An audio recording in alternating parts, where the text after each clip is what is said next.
What is up guys? Today we're going to be looking at positioning for AD carries, and I'm going to split this into two videos, so one about the lane phase and one about team fighting. The lane phase is a lot about reacting to support, so I'm going to cover both of them in this video, so it's going to help you if you get stuck supporting sometimes as well. The most important thing actually applies to both the support and AD, and that's staying in line with each other. The right thing may be to go aggressive and zone them out, but if your support isn't in line with you and mirroring your aggression, then it can backfire big time. Now in the same way, if your support moves up, then you need to move up the lane too. The reason I say this is so important is because I'm going to be telling you what you should be doing in each situation, but just because it's the right thing to do doesn't always mean you can do it if your lane partner isn't following.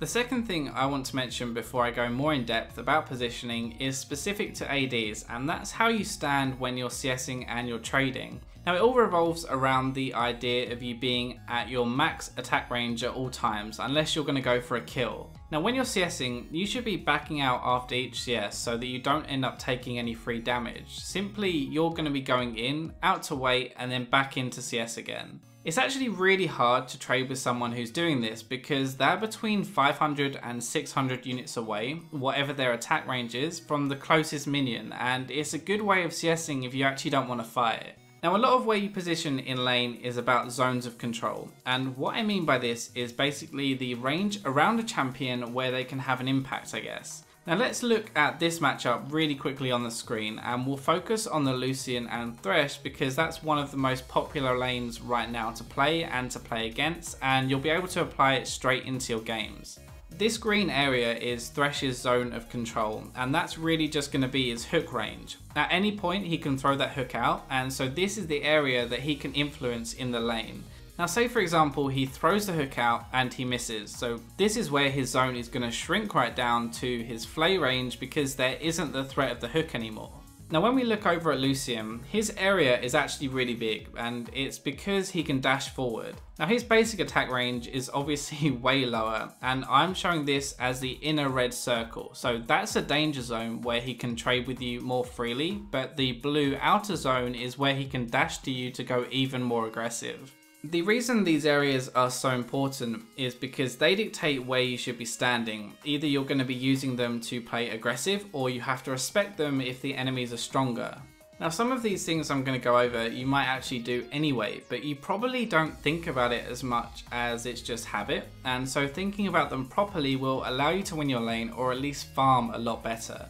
Now there are three real types in lane: either you're passive, you're kind of neutral, or you're aggressive. So let's start with aggressive first off, and we're going to keep using these state-of-the-art graphics that I've got on screen. So this is aggressive positioning from both Thresh and Lucian. Both of their zones of control are at roughly the same range as Tristana's basic attack, meaning that if she comes forward to CS, she has to enter both of the zones, at which point Thresh can fire a hook and Lucian can dash in. Now if you're ahead in lane, this is how you position to start a fight or to zone the enemy out. I'm not actually going to go too in depth on this one because I do already have a video on it which I'll link in the description.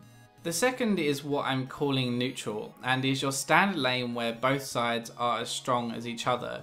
In this case it's not actually that bad a thing to be standing in a zone because you can both trade back and forth. Lucian's zone here will go back to the red inner circle from before because in an even matchup he's not going to dash straight forward, meaning that you can actually have more room in lane to move around in. This is also where positioning within the zones comes into play. Now for example, if you're against a Thresh or a Blitz, you stand behind minions because that way he can't hook you and you're protected. So in this lane right now, even though you're in Thresh's zone, you can stand here and you're perfectly safe, which allows you to trade and to CS. The reason I didn't mention this before in the aggressive part is because if you're weaker than the Lucian and Thresh, then Thresh can just walk up to you and force you away from the minions, allowing him to hook you or flay you and start a fight anyway. The point is, when you're even in lane, he's not able to do this, and so you can stay there and you don't have to worry about him just running at you.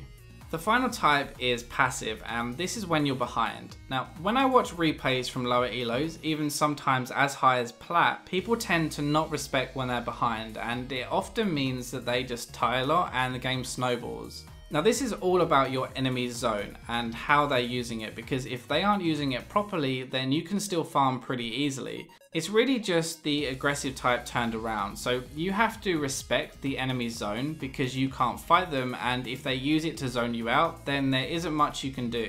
In most cases, part of the reason I want to make this video is they won't use it properly. Let's just say the enemy Nami is here and Tristana's here. Now you can still stand at this point I'm showing you and farm because Nami is out of range of her bubble and Tristana isn't in range of her jump. That's really what playing passively comes down to. You're just finding ways to farm.